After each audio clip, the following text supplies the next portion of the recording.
Okay. So in previous lecture we have seen this particular bit, that is control of SRM. Okay. So how to implement the control scheme for a switch reluctance motor. Okay. Now this particular control scheme consists two types of sensors. One sensor is the rotor position sensor and another sensor is actually the tacho generator. So this rotor position sensor is used to sense the positions of rotor, whereas the tacho generator is generally used to sense sense the speed of a motor, and according to the signal which is received from this rotor position sensor, the upper layer bridges of power transistors or power semiconductor device will turn on or turn off, and the lower level bridges will control according to the control signal which is received from, or the output which is received from tacho generator. So this tacho generator output is actually your chopping frequency output, that is also known as a stepping frequency or step frequency, and this particular signal generally controls the lower leg bridges or the lower leg transistors or power semiconductor devices, and upper leg power semiconductor devices are generally controlled with the position sensor. So this is the general control strategy which is used to implement the control scheme for the switch reluctance motor. Now again we have seen the different types of this rotor position sensor. So there are two different types of rotor position sensor. The first sensor is actually the disc with encoder and decoder circuit, and another is Hall effect sensors. Okay. So now after this we will move towards the next bit. That bit is actually the remaining two control scheme which is used which is generally used in control of a switch reluctance motor. So that two control schemes are, first one is the microprocessor based control of SRM and second one is the sensorless control of SRM. Okay.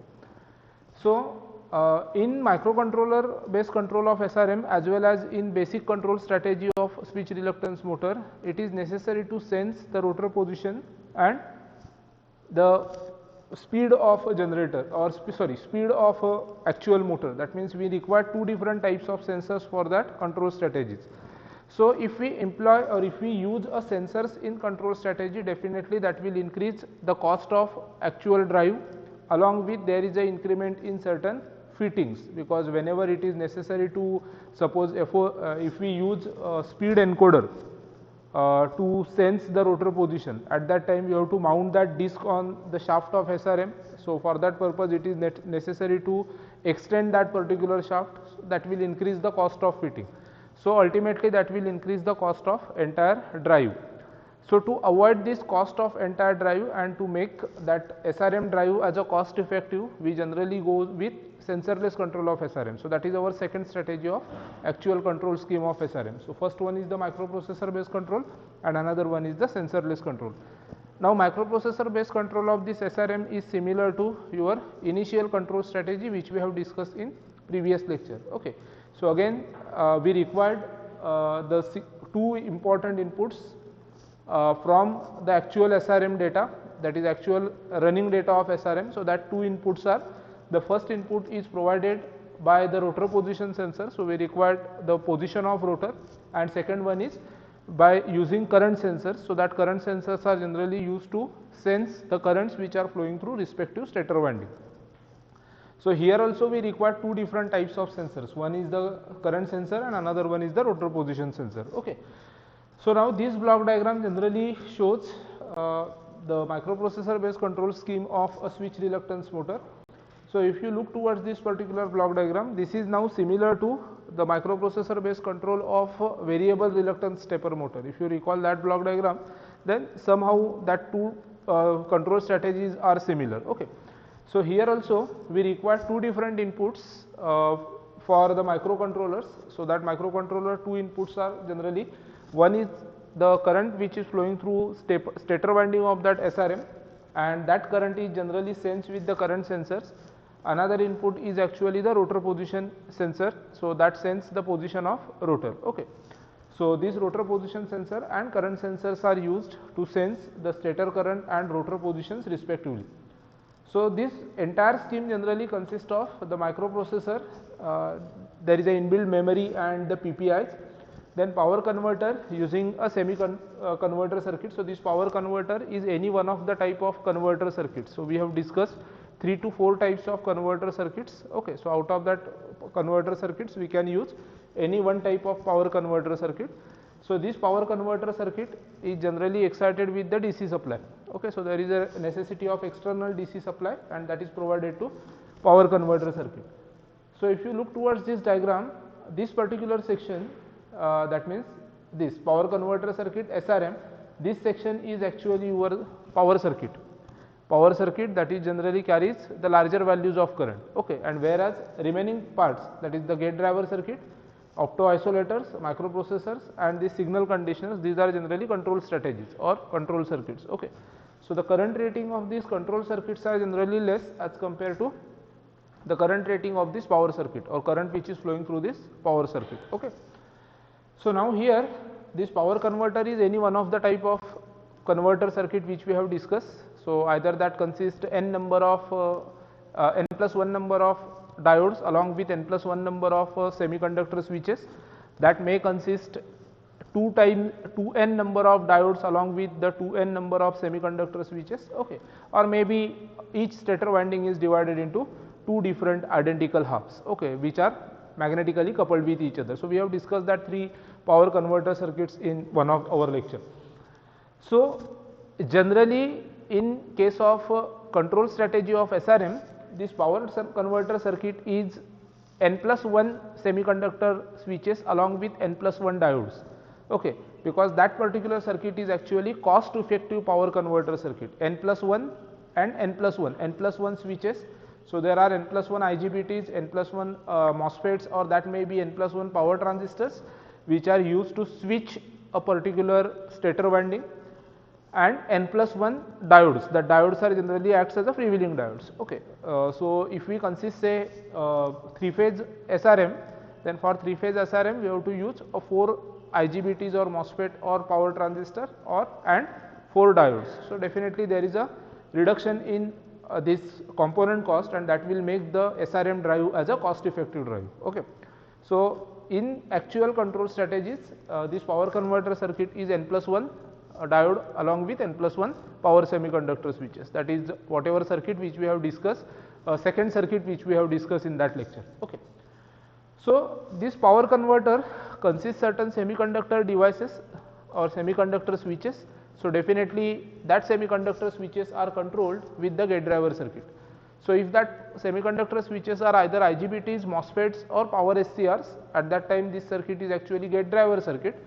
If we use a power transistors, then this circuit is actually base driver circuit. Okay, because the control circuit or control terminal in this power transistor is the base terminal, whereas for SCRs, IGBTs, MOSFET, the control terminal is actually gate terminal. You are familiar with that different power semiconductor devices. Okay, so this is actually the gate driver circuit. Okay, now to provide the electrical isolation between power circuit and control circuit, always we use certain opto isolators. So opto isolators are used to isolate the power circuit and control circuit. I have already explained the necessity of this opto isolator and the advantages of using opto isolator in such type of control strategies. So the first important necessity is whenever there is a certain transients occurs on power circuit, or power circuits are always subjected to some transients. That transients are in terms of voltage spikes. There may be a rise in voltage, there may be some unwanted external voltage signals. Okay, and these transients may cause damage to this control circuit, because control circuit components are very delicate components that are able to handle very lower values of current and voltages. Okay, whereas when we actually deals with the power circuits are generally high rated currents and voltage components. Okay, or that circuit generally carries higher values of current and it is subjected for higher voltages. So if there is a sudden voltage rise or sudden transients occurs on this power circuit, that will definitely affects on control circuit if there is no any electrical isolation provided. So to isolate that power and control circuit, always we use opto isolators in such control schemes. So in any control scheme we generally use this opto isolator, and that will provides electrical isolation between power and control circuit. Okay, So these actually two circuits are coupled with each other, but there is no any electrical connection. Okay, now opto isolators means there is a opto isolator.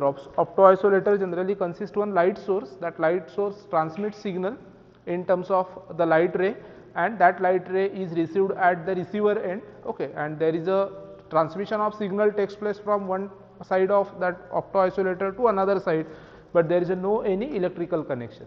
Okay, the simple way is your transformer. Okay, so in case of transformer, electricity is transferred from one end towards another end, but there is no any electrical connection between primary and secondary winding or LV and HV winding. So transfer of electricity takes place without any electrical connection. So in that case, there is a magnetic linking between primary and secondary, or magnetic coupling between primary and secondary. So same type of feature is there for this opto isolator, but actually in opto isolator the signals are generally transmitted through a light wave.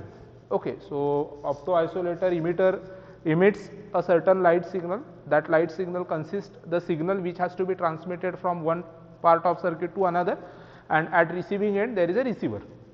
That receivers decode that particular light signal, and again that will convert it into appropriate voltage and current waveform. So according to necessity. Okay. Now the current, we require two inputs in microcontroller based control scheme of SRM. So that two inputs are, the first input is actually the signal current input, which is the stator current. So the stator current is generally sensed with the current sensor. Now what are these current sensors? So the simple example of these current sensors is current transformer. CT can be used as a current sensors. I think diploma members are familiar with this. Okay. So current transformer, that is simply abbreviated as a CT. So whenever we use that current transformer in circuit, at a secondary side of that particular transformer, we obtain the magnitude of current either in step down form or in step up form, that depends upon the turns ratio of that CT. Okay. Or now due to development in different semiconductor technologies, now the semiconductor based or electronic based current sensors are also available, but the primary sensor which is required to sense that particular current is current transformer itself. Okay. So this current sensor is nothing but simple a current transformer. So current transformers are used in each stator phase, and that current transformer sense that current. So particular stator phase which is under excitation, that particular phase carries current. So definitely whatever current transformer which is used in that phase, that will sense that stator current. Now again, the output of this current transformer, that output is in analog form. So whenever we are going to apply the inputs to microcontroller or microprocessor, that should be in digital form. I think you are familiar with this because MCA subject आता होतो. So all inputs which are provided to microcontroller or microprocessor, that must be in digital form. So it is necessary to convert that particular analog current output into digital form output. So for that purpose we use these signal conditioners. Now signal conditioners, again you are familiar with that. That is combination of different circuits that consist ADCs, or that may be DACs. Reverse also, ADC is analog to digital converters, DAC is actually digital to analog converters, because sometimes output of this microcontroller is actually in digital form, and whenever we have to actually control the particular device or particular circuit from the output received from microcontroller, we have to employ DAC, that is DAC, because that DAC converts that digital output into analog form. Okay. So signal conditioners may be these ADCs, DACs, that may be amplifiers, attenuators, that may be filters, that may be comparators, whatever. So according to the requirement of circuits, the different signal conditioners can be used in these signal conditioner blocks, and this signal conditioner generally converts the output of these current sensors into appropriate signal which is suitable for the operation of this microcontroller. Okay. Similarly, the second input is actually the rotor position input, and that rotor position input is actually sensed with the rotor position optical sensor. So optical sensor generally again consists one encoded disc. At one side of that encoded disc there will be light source, another side of that encoded disc there will be receiver. So encoded disc generally consists certain number of holes at its periphery. Okay, at its circumference there are the equidistance holes are present. Whenever that holes passes in front of that light signal, there will be generation of a pulses at the receiving end. Okay. So this is actually your the rotor position sensor, which is nothing but the optical position sensors or optical disc with encoder and decoder. So these optical position sensors are generally used to obtain the position signal of the rotor. Okay, and these two inputs are provided to the microcontroller. Now we have to set certain preset limits for this microcontroller. That preset limits, because these are the actual values. This is the actual value of current which is flowing through stator, and another one is the actual value of rotor position, that is nothing but the actual value of theta. So this is, there is always comparison between these particular actual values with the reference values. That reference values are nothing but the preset values. So that references are generally set for the speed and for current. So in actually microcontroller program we have to set that particular references. So two different references have been set. One reference is for a speed, so that is the speed reference, and second reference is the current reference. Okay. Now according to the references which have been set and according to the actual values of current and voltages, current and speed which is referred to this SRM, the microcontroller will generate the logic sequence, and that logic sequence is applied to a gate driver circuit through opto isolators and a signal conditioners. Again, there is a necessity of signal conditioner because these microcontrollers are generally work on a low voltage conditions. Okay, and whenever it is necessary to drive the gate driver circuits, we require a signal which is of certain higher level of voltages. So for that purpose we have to amplify the signal output of microcontroller into suitable value, and for that purpose we use this signal conditioner units. That signal conditioner unit at opto isolator side is generally the amplifiers. Okay. So this amplifier rise that voltage levels to a suitable value, and that voltage level is applied to the gate driver circuit. So according to the position of rotor and the current which is flowing through this particular SRM stator winding, SRM stator winding or SRM stator phases, the microcontroller will generates the logical signal, and this logical sequence is applied to gate driver circuit, and according to the logical sequence which is received from that microcontroller, this gate driver circuit will turn on and turn off the particular power semiconductor devices which are connected in series with respective stator phases. Okay. So जो particular phase आपको turn on करना है, so according to the logic sequence which is generated by this controller, the gate driver circuit will turn on and turn off the particular power semiconductor devices. That may be IGBT, that may be MOSFET. Okay. So again, in general, when we discuss the working of this SRM, if say SRM is with a 15-degree step angle, if A, B, C, D 4 phases are there, and if forward direction is there, then we have to turn on that particular phases in sequence of say A, B, C, D. If reverse direction is required, then we have to turn on that particular phases in reverse sequence, that is A, D, C and B and again A. So according to the actual working conditions and according to the requirement of operations, we generally set this speed reference and current reference. Also sometimes we set the direction reference also. So if we require the direction, then we set that direction reference, and accordingly the particular phase semiconductor devices will turn on and turn off to obtain the desired operation of this SRM. So if you consider any microcontroller based control strategies, then generally all that microcontroller based control strategies are closed loop based control strategies. Okay, so always microcontroller based control strategies are closed loop based. So in each and every drive, in each and every special machine which we are going to discuss in this syllabus, everywhere there is a microcontroller based strategy.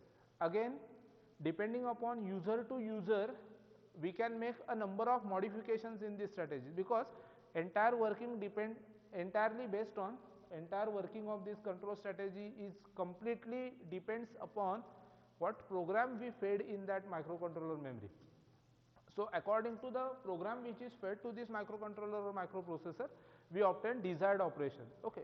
So this particular depends upon the actual step angle actual speed of this motor required for our particular operation. तो हर एक application के लिए आपको एक desired step angle चाहिए, desired speed चाहिए, desired direction चाहिए.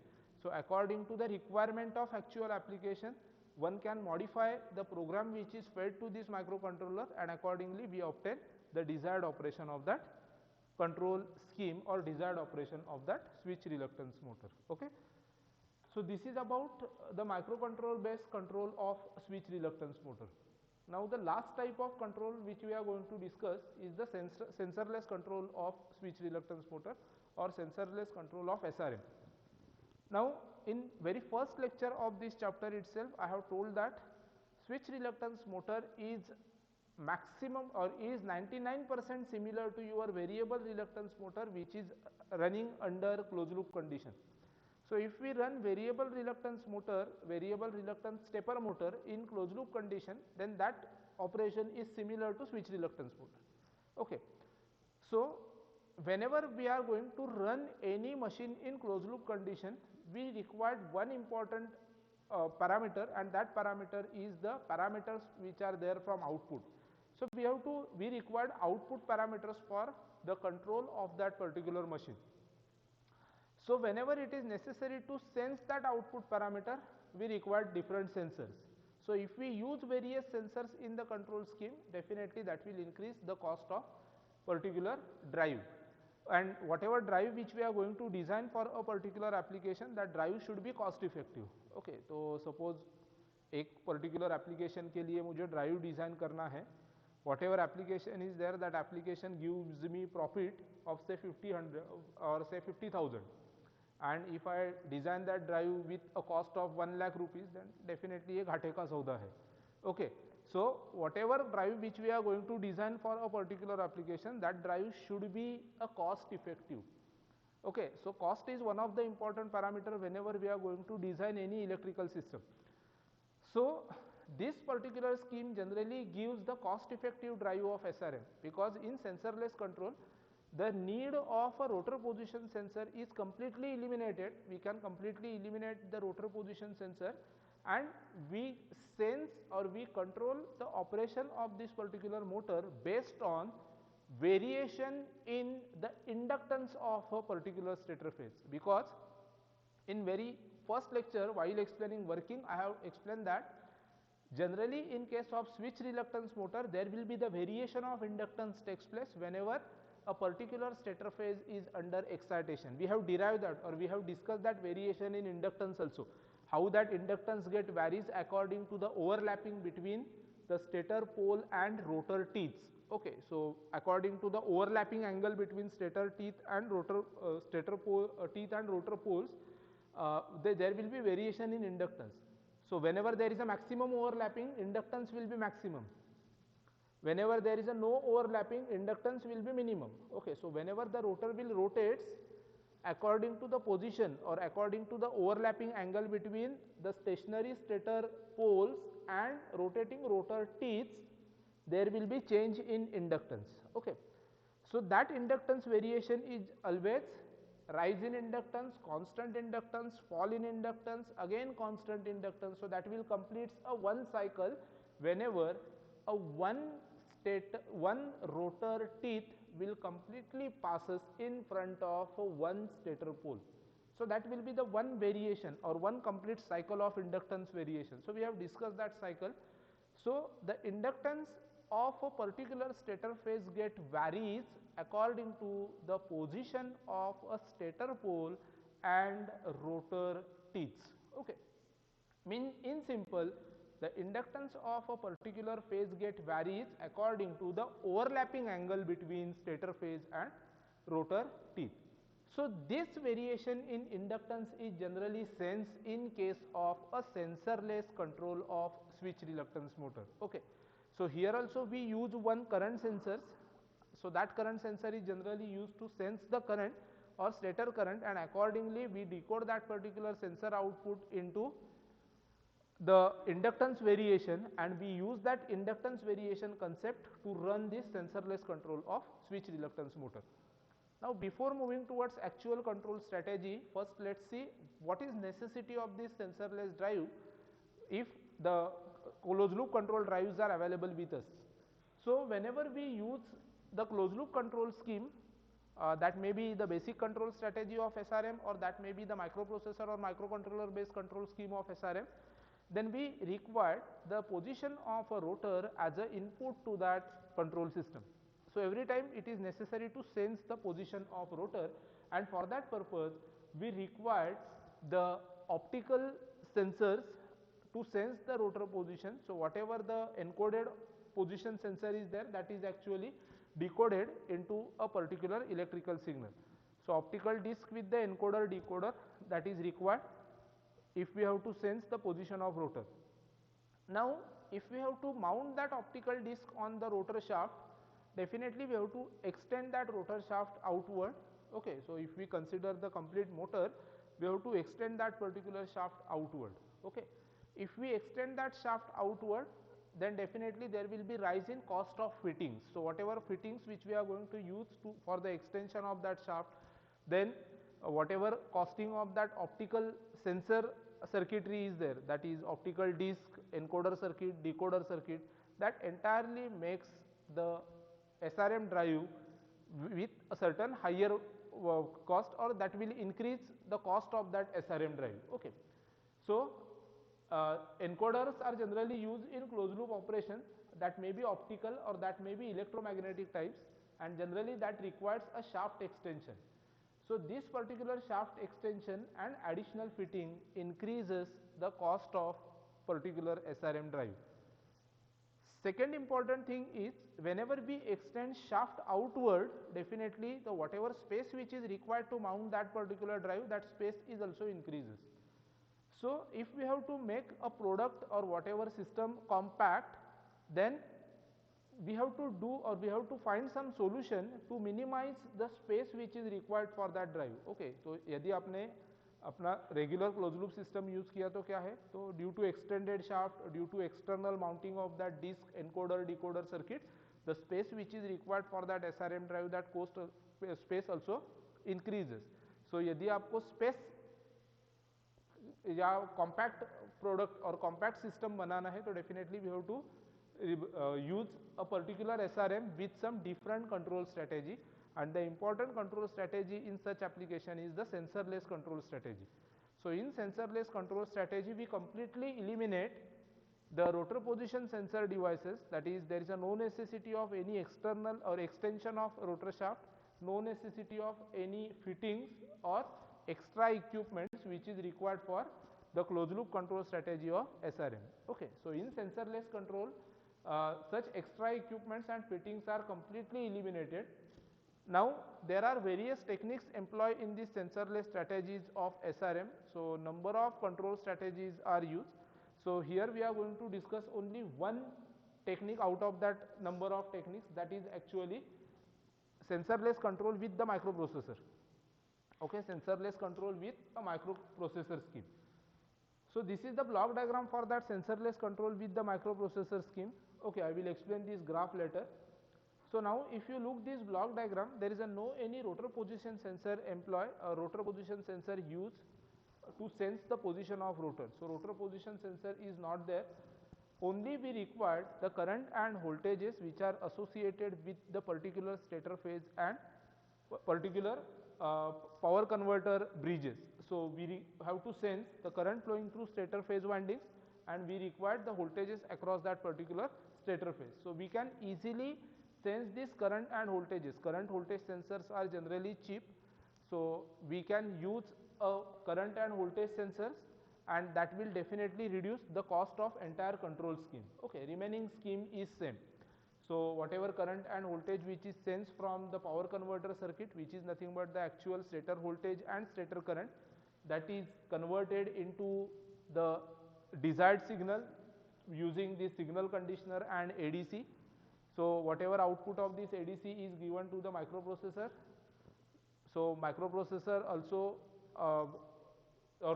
we set two references for these microprocessors. One reference is actually current reference and speed reference, and according to the logic sequence which is generated by this microprocessor, we generally converts that digital signal into analog one by a DAC. DAC is actually digital to analog converters, and then we apply that particular analog output which is received from digital to analog converter to base or gate driver circuit. So remaining control strategy is same as the microprocessor control, only the position sensing is eliminated in sensorless control. So we completely eliminate the rotor position sensors from sensorless control. So how this particular system work?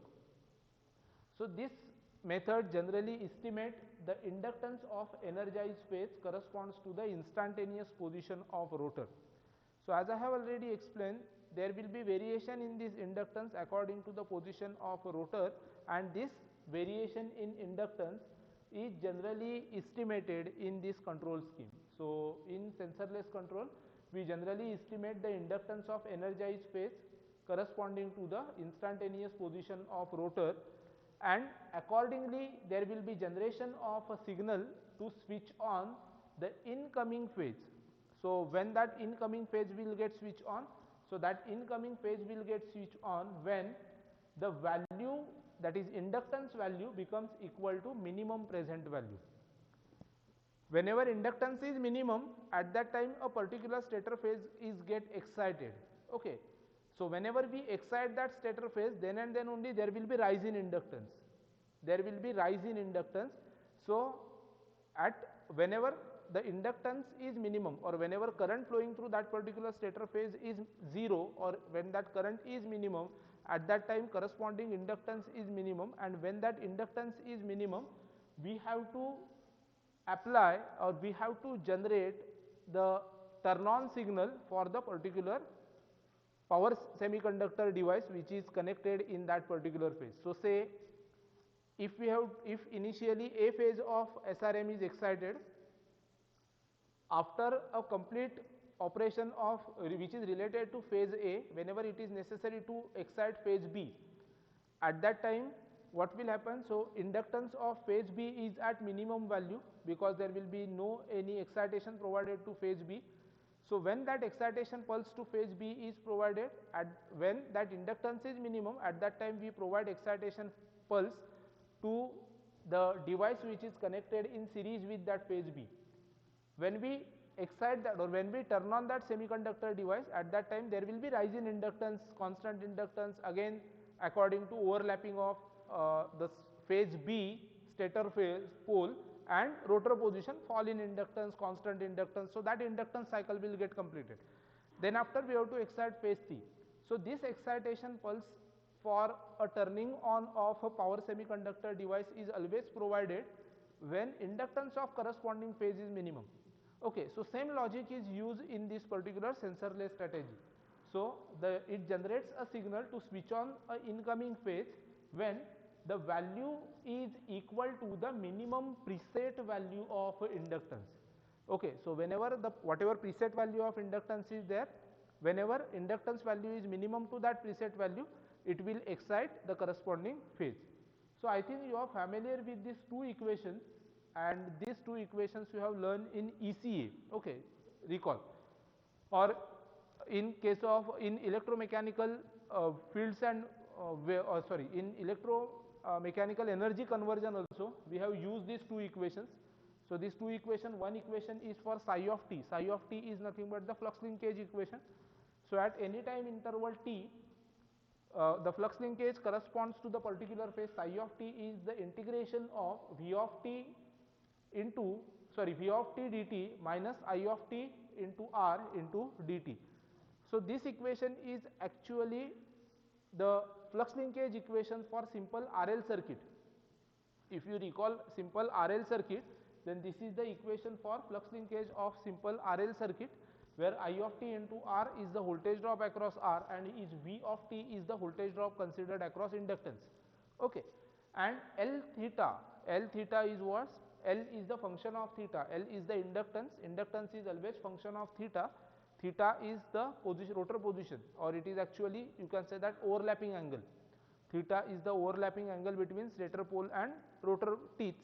So L of theta is equal to the flux linkage at any time t, so psi of t divided by I of t minus Is of t. So voltage V of t and current I of t, we can easily measure that voltages and current by using voltage sensors and current sensors. Then where I of t, whatever Is of t is there, so this Is of t is generally obtained from lookup table. So that lookup table in which Is of t for various value of flux linkage psi are recorded. So these are actually the preset values, lookup table. So lookup table actually that consists, if we consider a simple psi of t versus Is of t lookup table. So for a corresponding value of flux linkage, the value of Is of t, that value is already recorded. Okay, so say flux linkage, say 1 unit, 2 unit, 3 unit, 4 unit, 5 unit, up to say 100 unit. So for each flux linkage, there is a value of Is of t is present in that lookup table, and this value is picked up from that lookup table. So if flux linkage is say 5 unit, so for that 5 unit, what will be the value of Is of t? So we can put up that value, or we can simply take that value from this lookup table, and we use that value to determine the inductance. Okay. So this actual entire calculations is generally carried out in microprocessors. Okay, so we have to feed this particular lookup table and this inductance calculation formulas in the program which we are going to write for that microcontroller and or microprocessor, and accordingly the inductance value is determined for a particular phase, and when that inductance value is equal to the minimum preset value, at that time the excitation pulse to a particular phase is given. That means that microprocessor will generate the logic sequence to excite a particular phase. ये जो inductance आपको यहाँ पे है, वो inductance जब preset value inductance को आएगा, when that preset inductance and this calculated inductance both are equal, at that time that microprocessor will generates the logical sequence and that will turn on the next phase. Okay, so जिस particular phase का inductance minimum है, वो particular phase क्या होगा, turn on होगा. So in this way generally the sensorless control of SRM will work. Okay, so whatever things which I have explained, that all things are there. So the current and voltages of the power converters are sensed by voltage and current sensor. These signals are then properly conditioned using the signal conditioners, and then it is applied to ADC. Then this ADC converts this analog signal corresponding to the current and voltages to digital form, and that will given to the microprocessor, and this microprocessor will estimates the IS. So that IS, whatever IS which is taken from lookup table, that value is estimated by this microprocessor, and it will perform the calculations given in equation 2.8. So whatever these equations are there, we are going to feed that equations in microprocessor program. So according to the value of current and voltages, actual value of power converter currents and voltages, the value of Is is picked up from lookup table, and then inductance calculation is carried out. Okay. So whenever the L theta is equal to L reference. Now what is this L reference?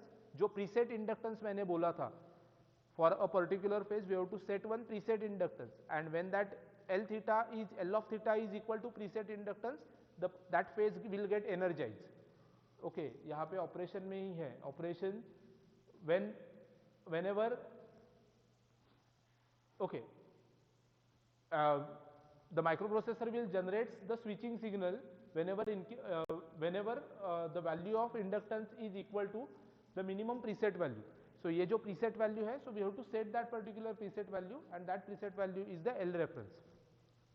So whenever L of theta is equal to L reference, the microcontroller generates signals for the operating switches which are present in a particular stator. Okay. So the microprocessor will generate the signal for operating the switches in the power converter, which excites the next phase. Okay.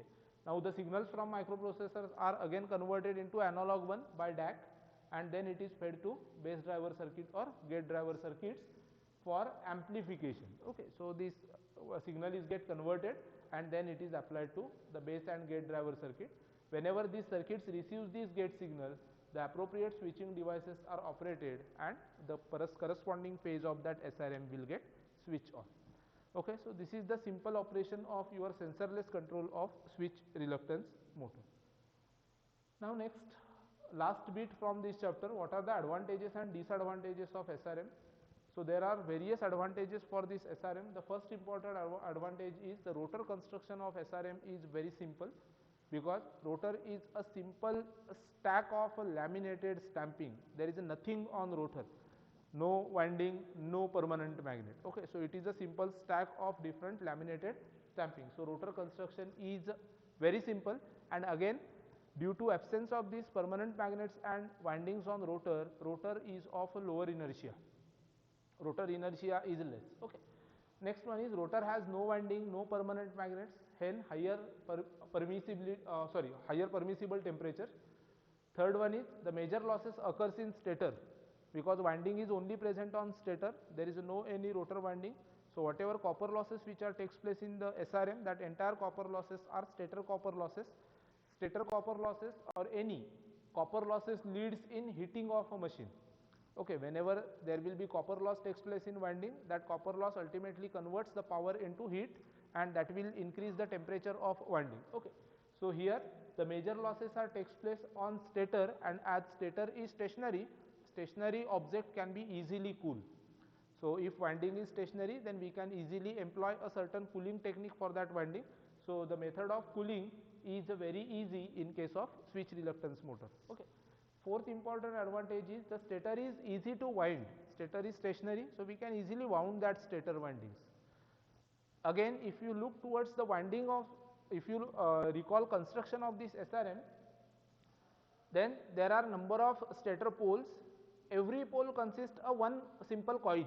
So we can easily wound that particular SRM. There is no any placement of stator conductor, no placement of armature winding similar to the DC machine, or maybe similar to synchronous machine. No distributed winding is there. Entire winding is a concentric winding. Distributed winding, concentrated winding, I think you are familiar with that, because you have learned electrical machines now, complete electrical machines. So winding is completely concentric winding. So simply we can wound that particular coil with the required number of turns, and we can simply remove that coil from former. We can simply insert that coil in the particular stator pole. So winding of a particular stator is easy in case of SRM. Such thing is not there in any case of drive. When we consider, say, induction motor drive, then induction motor drive windings are actually distributed. So according to the winding design, we have to wound that particular winding in different slots. Such distributed things are not there, so we can easily wound a stator. Fifth one is the torque which is depends, or torque which is developed in case of SRM. That torque is independent on the polarity of phase current. Torque is not depends upon the polarity of phase current. Therefore, the lesser number of switching devices can be used for a certain application. So we can use a lesser number of switching devices. So if we use lesser number of switching devices, ultimately the SRM drive will be cost effective. Next advantage is under fault condition, the short circuit current and open circuit voltages are 0 or small. Okay, so whenever there is a fault occurs on SRM, the value of short circuit currents and open circuit voltages are nearly 0 or that are very small. Next, starting torque is very high. SRM is generally used in applications which requires high starting torque. Okay, so it is now best option over the DC series motors. Okay, so in number of robotics application and different application, we use this SRM where we require higher starting torque. Next advantage is the suitable for high speed applications. Okay, so we can use switch reluctance motor for higher speed applications. SRM can be generating and motoring mode. So it can be used either as a generator mode or it can be used either as a motor mode. So in both generating and motoring mode, we can use this SRM. It is a self-started machine. So there is no necessity of any external auxiliary starting method to start this particular SRM. So SRM is the self-starting machine. Okay. Next, there are certain disadvantages. One important disadvantage is ripple in torque. So whatever torque which is generated by this SRM, that torque consists certain ripple. Ripple means the rotation of that particular rotor is not a smooth. So there is a consist ripple, a small jerk we observe in the torque which is developed inside the SRM. It develops acoustic noise. I think you are familiar with this concept of acoustic noise. Okay, so acoustic noise, so it develops acoustic noise. Then undesirable harmonics in current waveforms for higher speed. When we use this machine for high speed applications, it will generate the harmonics in current. Okay, and that undesirable harmonics will get generated in the current waveform. And last one is accurate position sensing mechanism is essentially, because entire closed loop operation depends upon the actual rotor position. So in closed loop systems, we required actual closed loop sensors or actual data or actual reading of that position of rotor, and for that purpose it is necessary to employ accurate position sensing mechanism whenever we use that SRM with in closed loop applications. What are the applications? We use SRM in applications which requires high torque, high starting torque, like machines, washing machines, vacuum cleaners, fans, robotics. Okay, in different robotic control applications, we use this switch reluctance motor. Now in some days, this traction also, the switch reluctance motors are used. Okay, so now in traction directly we use induction Motors, AC Motors. Okay, so AC traction आने के बाद completely AC पे switch हुआ है. So this is about the switch reluctance motor. Numericals are not there in your syllabus. Numericals from BLDC and first stepper motor, that numericals may be asked for 5 to 10 marks. Okay, so no numericals are there from this switch reluctance motor. So I will share this entire PDF on your Google Classroom.